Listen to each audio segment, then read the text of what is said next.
I'm Stevie Hahn with the Stevie Hahn Team, and in this video we're going to be breaking down the home buying process.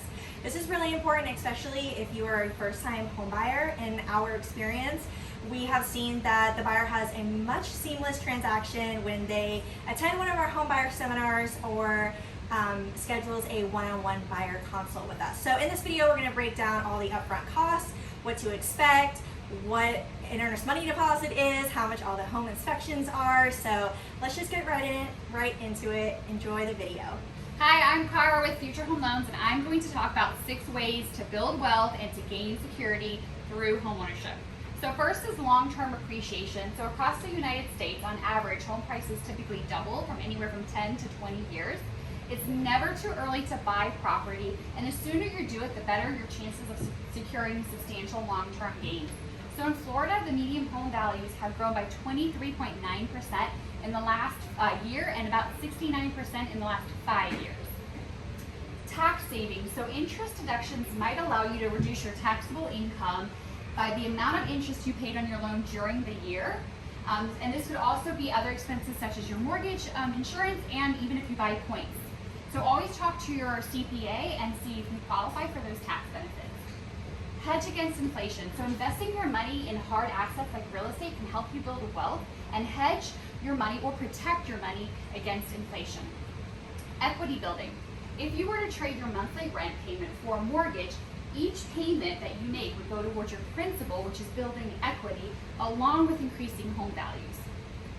Fixed monthly payments. So as a renter, you have no control over rent increases.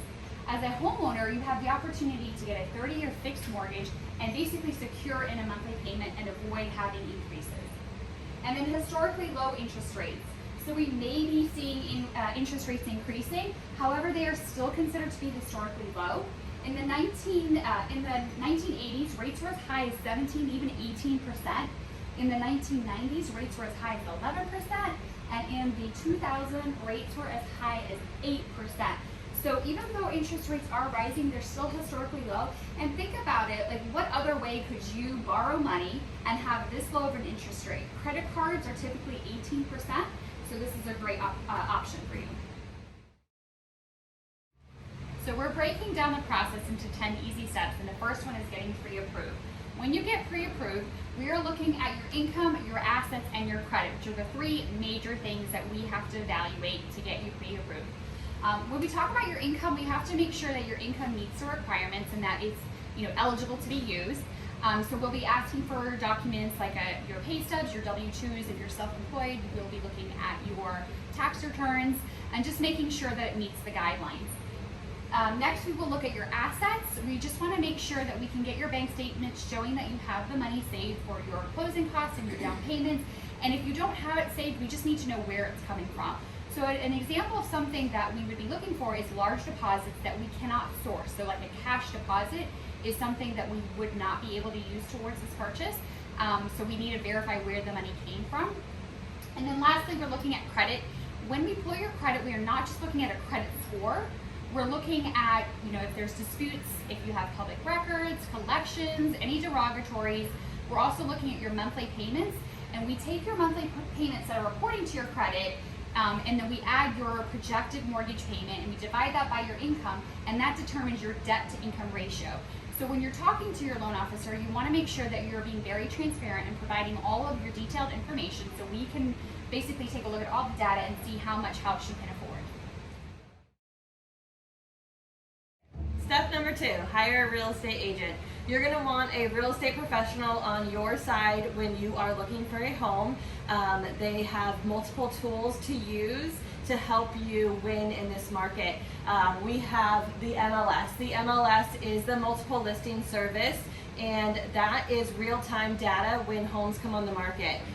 It can be coming soon so that you don't see on Zillow or Realtor.com. We educate you guys on the home buying process. We are there every step of the way to answer any question, as silly as you think it might be. We're there to answer it. We have great negotiation skills. We definitely have tools in our back pocket to help you win an offer in this market. We circle prospect and door knock as well. Circle prospecting is going to be calling neighborhoods that you love and finding the home of your dream that's off market, as well as door knocking. Also, we have a black book of trusted vendors. So if you need somebody, we have that guy for you. Don't hesitate to ask. We know lots of people in this market to help you. Last thing is that everyone's going to ask is, how much do I pay you? You don't pay the commission to use us. That is a seller's cost. They pay the commission for the buying agent and the selling agent during the transaction, and we are paid at closing. So step 3 is the search. So we're going to discuss all of your wants, needs, and deal breakers for your new home. And figuring out how much you are comfortable spending monthly. So based off of what your lender tells you can spend every month, that might actually be higher than what you want to pay. So you need to figure out just where you feel comfortably. And I will set you up on an MLS search according to your wants, needs, and deal breakers. And this will send you new listings as they come on the market. I'll also be searching for off-market properties for you. So just as Caitlin previously said, it'll be different houses that you don't see yourself online. I'll be calling people and just reaching out to different people that might want to sell. Hey, I'm Aubrey with the Stevie Hahn Team, and step 4 is negotiating your offer. So once you found the house that you absolutely love, we are going to put an offer in. So once we put the offer in, we are going to find your purchase price, so what you feel comfortable offering for this home. As your realtor, I will run a market analysis to make sure that what we're offering isn't crazy compared to what the purchase price is. We will determine your earnest money deposit. This is going to be 1 to 2% of the purchase price. We'll go over financing terms, the inspection period. This is anywhere from 3 to 10 days, up to you. And then your closing date, your personal property that you want to stay on the property, and any items you want to convey, such as the washer and dryer and refrigerator. Because we are in such a competitive market, we are going to go over multiple offer strategies. So we can offer a no inspection period. This means that your binder is not protected. We can offer no repairs and only ask for repairs if it comes back on a 4-point inspection or is lender required. If any repairs are required by the lender, you could offer to pay for them. We can offer above asking price or have an appraisal gap. We'll go over the appraisal later on in the slideshow. And then we can offer to pay seller's closing costs. So this is going to be anywhere from 3 to 5% of the purchase price. Okay, step 5, inspections. Normally you will have a 10-day inspection period unless you opt into having one shorter than that. Home inspections are obviously, they're going to give you an added peace of mind. You have somebody putting their eyes on the house completely and will tell you every defect with the home. It is relatively inexpensive for the biggest purchase of your life. It's going to be roughly between $400 and $800, and it definitely depends on the size of the home and what different inspections you get. During the inspection, they're going to check all the appliances, the plumbing, the electrical, the air conditioning, the roof, the attic, any general structure of the home.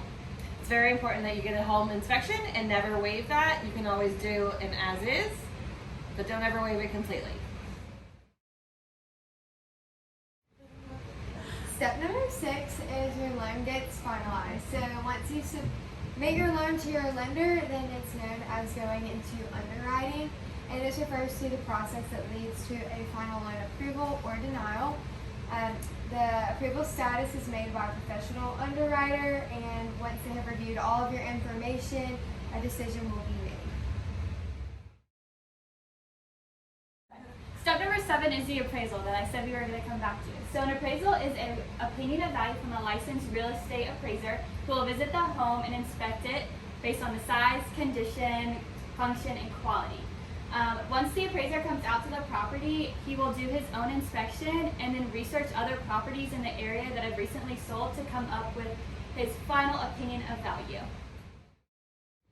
All right, step 8 is going to be receiving loan approval. After a file has been fully underwritten, you will receive the clear to close. That means that you have provided all the documentations that you need and the underwriter has approved the loan. Clear to close. When you're clear to close, your lender is ready to fund your loan.